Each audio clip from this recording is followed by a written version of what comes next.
Tim Mead, I want to thank you for taking the time to speak with us on COMMANDOpera. Now, you're going to be debuting the role of Orlando, or premiering the role of Orlando with the Scottish National Opera. This is a Handel piece, and it's really interesting because it's set in the war period, the Second World War period. Could you tell us a little bit about this particular production? Yeah, absolutely. It's set very specifically on the eve of the Blitz in London, which gives Orlando a very clear historical context as an RAF pilot. He would have just finished the Battle of Britain, in which Britain were very successful, and has the forthcoming major task of dealing with the Blitz. And it's very important that we have this point in Orlando's story, is that there's a pressing need for him to go back to war, which is why his distraction by love is even more difficult. The whole opera, as we set it, is in a 1940s British hospital in the suburbs of London. And Orlando is there to see Dr. Zoroastro on the command of the British Air Force to see if his issues with love can be resolved medically. And it's in this setting that Orlando goes mad. Well, that actually sounds like a very imaginative update to Handel repertoire. Now, you know, one thing that that I've noticed in looking at opera over many years is that there has been a resurgence of, you know, the earlier Baroque pieces. Handel's always been around in a very few forms, but even more so in the last, I'd say, 3 to 4 years, there's been a significant interest in the countertenor voice. Yeah. You. And you know, I think it's finally time to recognize that particular vocal range, because I think, you know, for someone who's attended the opera for the past 30 years, I wouldn't say that I've had an issue with trouser roles for mezzo-sopranos, but it just seemed wholly that you know, opera for a long period of time has lost a certain tier, and I'm really pleased to see that countertenors are finding their place once more, most appropriately in roles such as Orlando.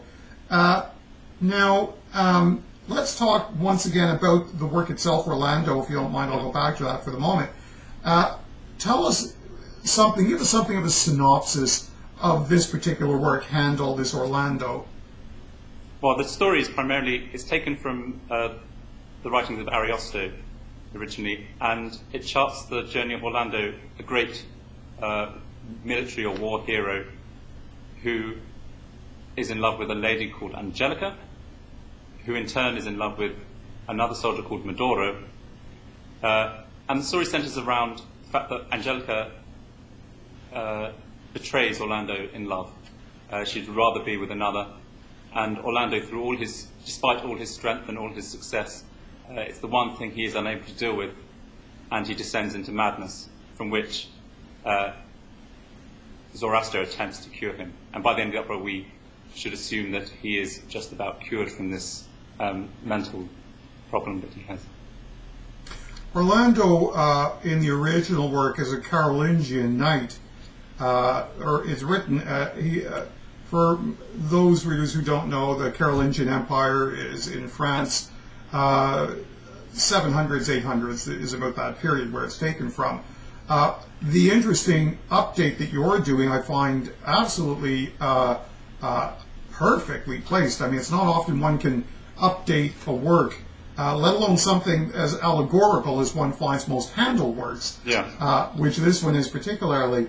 Now, the work starts off with Zoroastro. There are five main characters in this work. There's Zoroastro, there's Orlando, obviously yourself. There is Angelica, the love interest, her love interest, Medoro, who makes up the triangle. There is Zoroastro, in this case, a physician.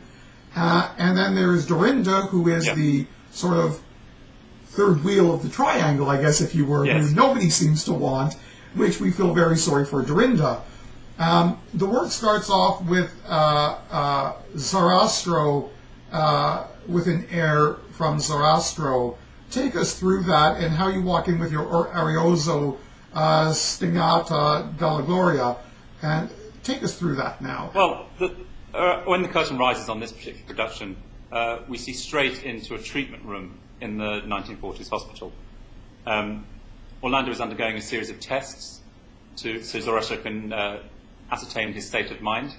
And when Orlando comes round from his treatment, he sings Stimolata dalla Gloria as he rolls over the thoughts that most occupy him at the time. And then during Zoraster's following aria, Zoroaster tries to convince Orlando that there is only one viable choice for him, which obviously, even at this early stage, does not sit well with Orlando. And that would be the aria, the air Lascia Amor? Yes, absolutely. Right. And then I believe there's further goings on, and Dorinda enters the work after, I believe, you do the great air Immagini Funesta. Tell me about that particular air, the difficulty of that, so early in a performance to have to attend to this. Well, in a way, it's actually, Immagini Funesta it's a rather short accompanied recit, in reality, and it really quite clearly sets up the two states of Orlando's mind. I mean, Handel writes it very, very clearly. You get 2 bars of one affection, 2 bars of another. I mean, and the challenge on the stage is just to clearly demonstrate those two different things.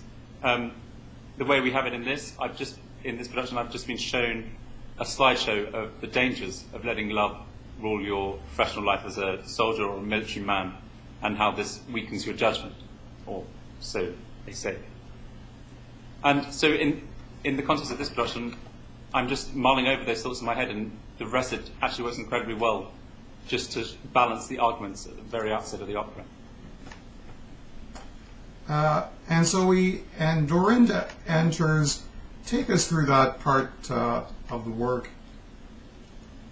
Well, Dorinda, she's in the original. She's a pastoral character. She represents the more innocent side of the love triangle, and here she's played as a young, sort of straight out of college nurse, which works rather well.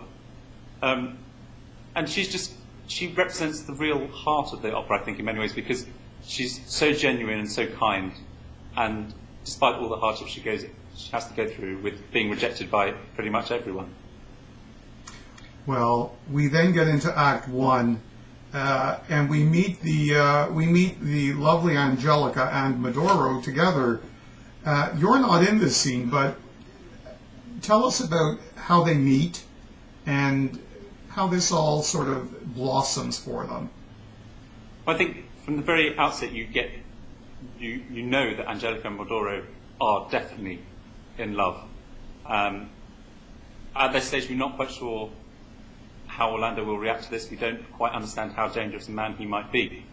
But in our staging we have a very nice scene where Medoro is lying in bed wounded, and Angelica, a rich older lady, is there tending to his every need. Wait a minute. You just threw in a little curve there. Angelica is a rich older lady. She is. She's a rich American socialite in this production. Really? Yeah.